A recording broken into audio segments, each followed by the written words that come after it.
అది కాదు విచిత్రం అంటే చెప్తాను. ఈరోజు మీరు ఎవరు విశాఖ స్టీల్ ప్లాంట్ గురించి అడగల. మొన్నటి వరకు ఒక్క నిమిషం ఆగండి అమ్మా, ఒక్క నిమిషం ఆగండి. మీడియా మిత్రుల్లో ఎప్పుడు అడిగినా విశాఖ స్టీల్ ప్లాంట్ అని ఫస్ట్ బుల్లెట్ నాలో దింపేవారు. నేను ఆనాడు ఏం చెప్పాను?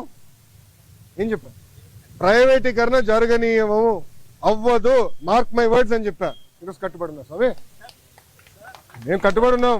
ఎన్డీఏ ప్రభుత్వం ప్రజల దయవల, ఇదేదో మేము మా గొప్పతనం కాదు, ప్రజలు అద్భుతమైన మ్యాండేట్ ఎన్డీఏకి ఇచ్చింది కనుక ఈరోజు మేము మాట్లాడగలుగుతున్నాం. భారతదేశంలో అనేక ఉక్కు ఫ్యాక్టరీలు ప్రైవేటీకరణ జరుగుతుంటే కేవలం ఒక విశాఖ ఉక్కు కాపాడుకోగలం. దానికి కారణం మీరు ప్రజలు మాకు ఇచ్చిన మ్యాండేట్. 7 నెలల్లో స్టెబిలిటీ కోసం సుమారుగా 1300 నుంచి 1600 కోట్ల రూపాయలు స్టెబిలిటీ కోసం తీసుకొచ్చాం. ఇప్పుడు 11,000 కోట్ల రూపాయలు కేంద్ర ప్రభుత్వం నిధులు తీసుకొచ్చాం. ఆంధ్ర రాష్ట్ర ప్రభుత్వంగా సుమారుగా 2,500 కోట్లు వేస్తున్నాం.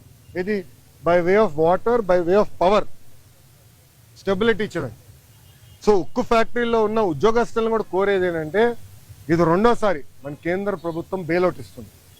మొదటిసారి ఇట్లనే ఎన్డీఏ ప్రభుత్వంలో తెలుగుదేశం పార్టీ భాగస్వామి అయినప్పుడు ఆనాటి ప్రధానమంత్రి వాజ్పేయి గారు సుమారుగా 13,000 కోట్లు ఇచ్చారు, 1,300 కోట్లు ఇచ్చారు. ఇప్పుడు 11,000 కోట్ల రూపాయలు ఇస్తున్నారు. ఇదంతా మనం దేశం కోసం మరి తిరిగి ఇవ్వాల్సిన బాధ్యత మనది.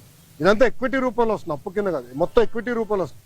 కానీ ఉక్కు ఫ్యాక్టరీ ఉద్యోగస్తులు కూడా నేను కోరేది ఏంటంటే, కష్టపడతాం, డివిడెండ్ల ద్వారానో ఉద్యోగాల ద్వారానో తిరిగి దేశానికి మనం చెల్లిద్దామని నేను కోరుతున్నాను.